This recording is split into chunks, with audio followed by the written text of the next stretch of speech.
Hi guys, I'm Dr. Sirisha. I plan to deliver the lectures on design and analysis of algorithms as per JNTU syllabus.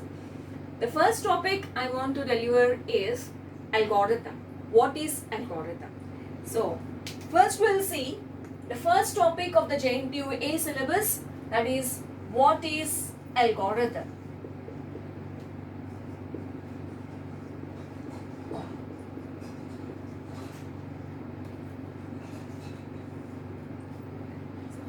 Algorithm is a step-by-step procedure to solve a particular problem. Algorithm is a step-by-step procedure to solve a particular problem.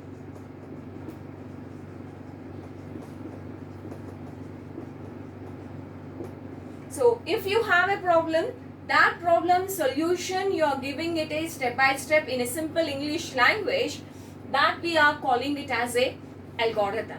So algorithm, whatever we are designing, it should satisfy few conditions. So what are the properties? Any algorithm, whatever we are designing, it should satisfy few properties here. So what are the properties the algorithm should satisfy? Is the first property any algorithm should satisfy is input. First I'll list out what are the properties the algorithm should satisfy, then we will see each one by one. So second property is output. The third property is definiteness. The fourth property is effectiveness, and the fifth property is finiteness. These are the properties the algorithm, whatever we are designing, it should satisfy. Now coming to the first property, input. So what is input? Normally when we are designing an algorithm, we give some input. It will be processed and you will be getting an output here. So here the thing is, in input, how many inputs we have to give? So how many inputs we have to give is, we have to give 0 or more number of inputs. 0 or more number of inputs we have to give. So here exactly what are the types of inputs you can have? So what are the types of inputs we can have is, we can have the types of inputs. So what are the types of inputs we can have is, integer as an input we can give, float as an input we can give, character as an input we can give, images as input we can give, audio as input we can give, video as input we can give. So these are the different types of inputs what we can give to an algorithm or a program we can say. So how many number of inputs we have to give is, it may be 0 or more number of inputs we can give to an algorithm. That is the first property. Now coming to the second property. So what is the second property we have is output.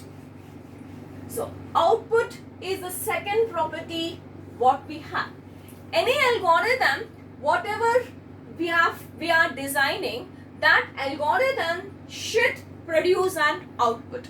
So how many outputs the algorithm should produce is, 1 or more number of outputs the algorithm should produce. 1 or more.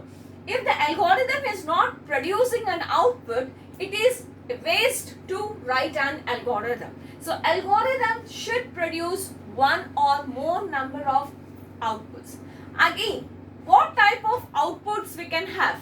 So what type of outputs we can have is, what type of inputs we have. Similarly, we can have the same outputs here. Like integer as an output we can get, float as an output we can get, character as an output we can get, image as an output we can get, audio as an output we can get video as an output. But we are restricting our study to integer, float and character.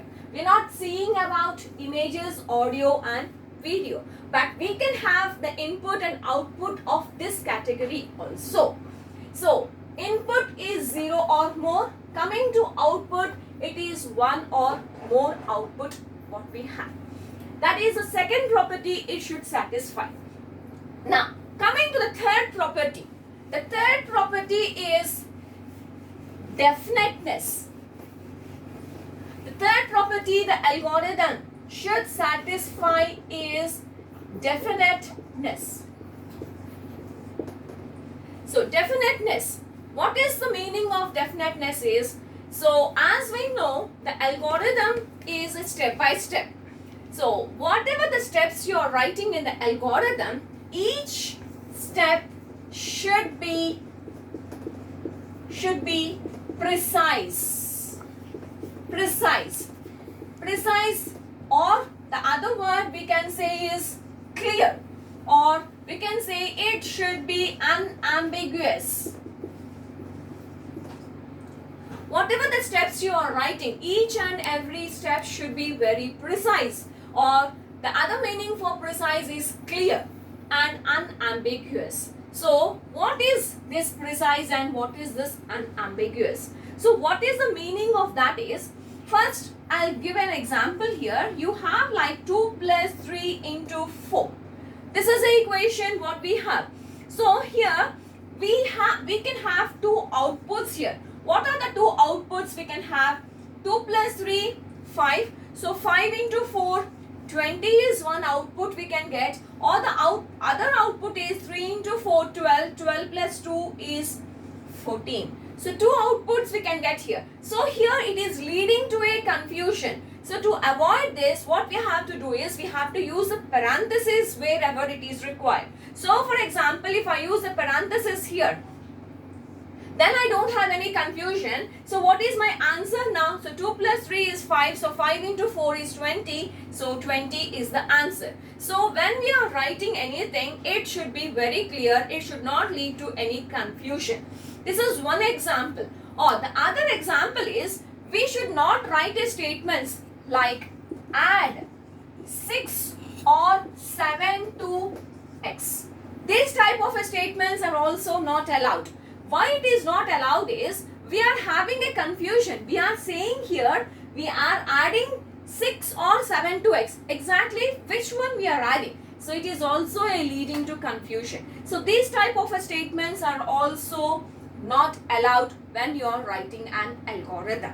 Now the another one is, we should not write the statements like 5 by 0. Or anything by 0, because anything by 0 is infinity. Again, these type of statements are also not allowed. So that is about the third property, definiteness. So definiteness, I repeat again, it should be precise and unambiguous. That is the third property. Now let us move to the next property, that is finiteness. I'm moving to the next property the algorithm should satisfy is, it is finiteness. Finite.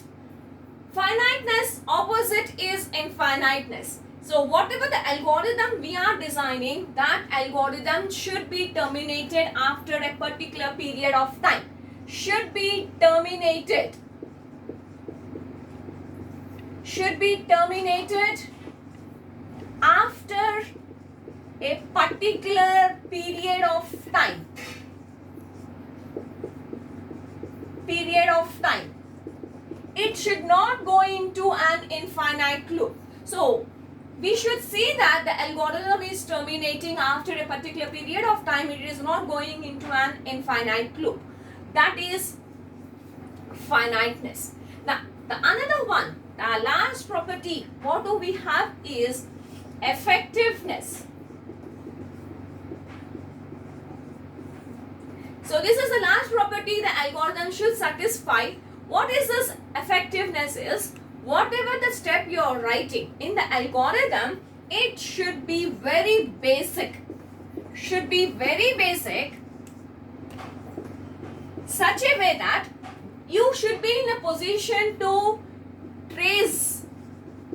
You should be in a position to trace the output without actually executing it. So that is nothing but effectiveness. Each and every step should be very basic, such that you should be able to trace out what will be the output before executing. So this property we call it as effectiveness. So we have seen the 5 properties of the algorithm. Whatever the algorithm we are writing, the algorithm should satisfy the input, output, definiteness, effectiveness and finiteness. These are the properties the algorithm should satisfy. So here, any algorithm which satisfies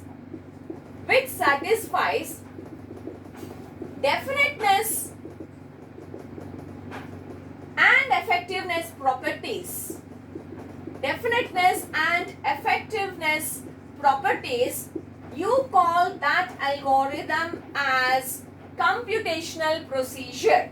So we call that as computational procedure. So what is a computational procedure?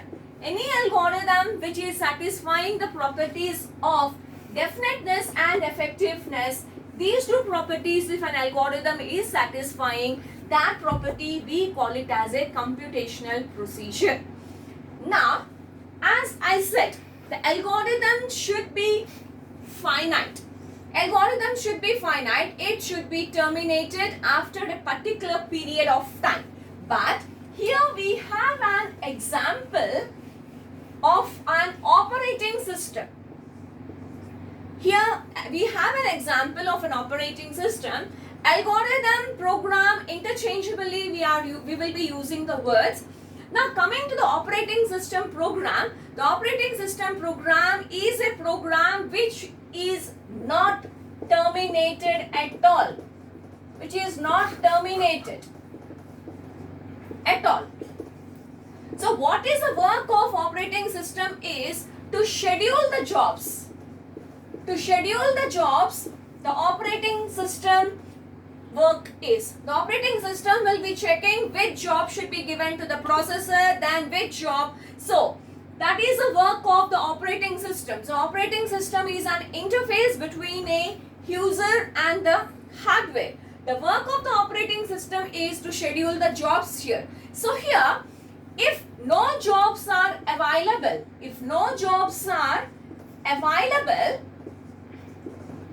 in the queue, you will be having a queue. If no jobs are available in the queue, operating system will not be terminated. What happens is, operating system will be going into a waiting state.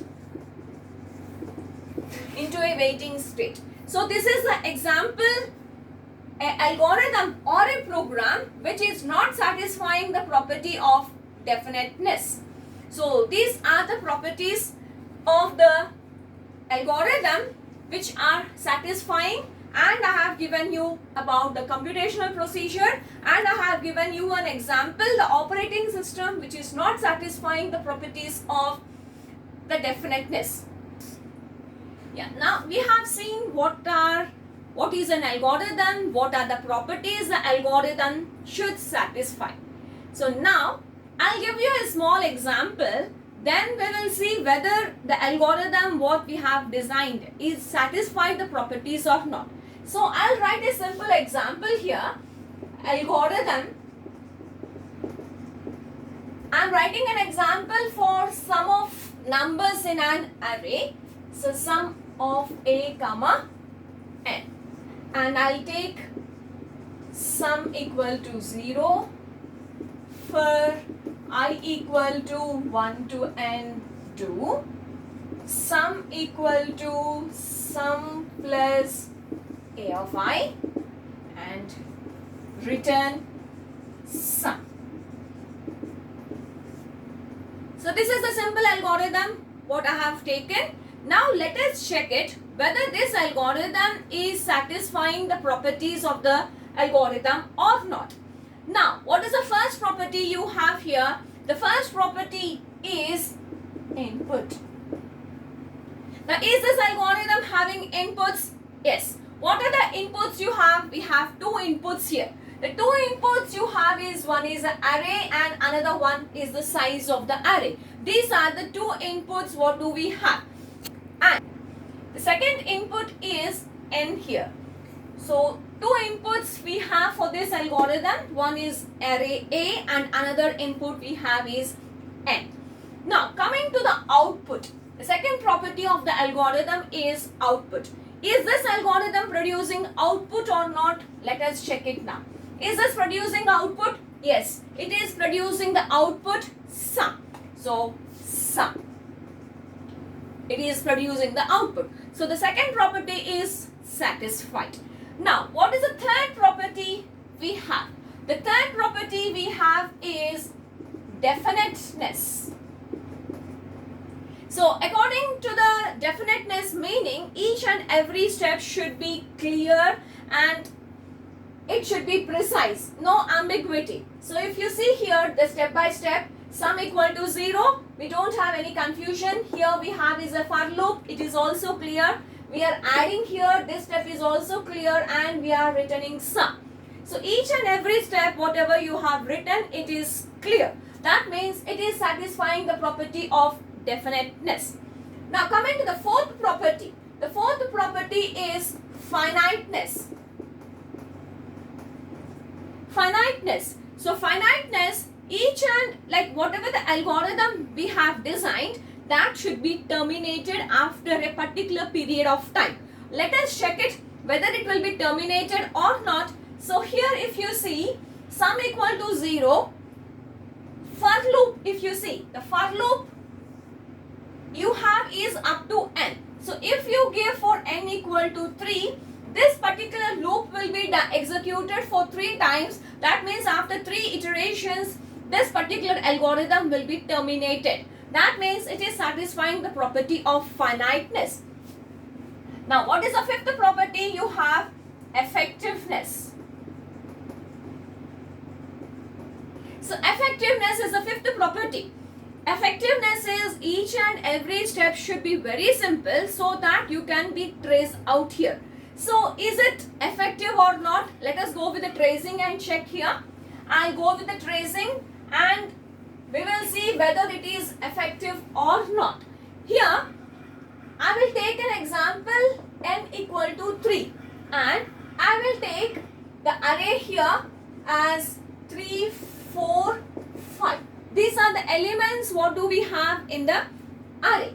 Now I said we are checking the property of effectiveness. The property of effectiveness is it should be very simple. We should be in a position to trace out without really executing it. We should get the output here.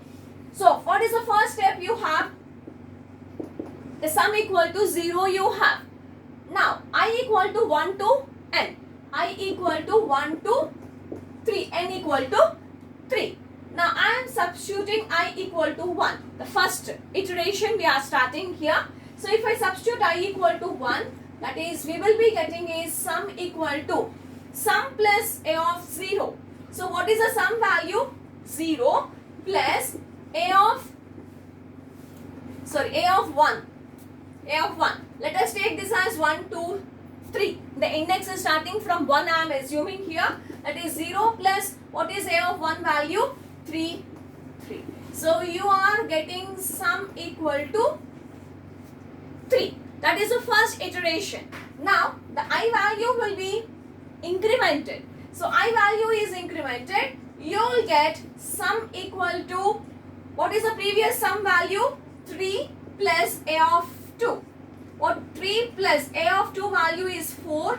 So 7. So you are getting sum equal to 7. That is for the second iteration. Now the third iteration I equal to 3. So I equal to 3. Sum equal to what is the previous sum? 7 plus a of 3. So 7 plus a of 3 is 5. It is 12. So sum equal to 12. So it comes out of the for loop and finally the sum value is 12. So that is the output. Now, is it effective? Yes, the algorithm is effective. So whatever the algorithm we have designed, that algorithm is satisfying all the 5 properties. So I hope I made you clear what is algorithm and what are the steps. Study of algorithms. We'll see what is the study of algorithms.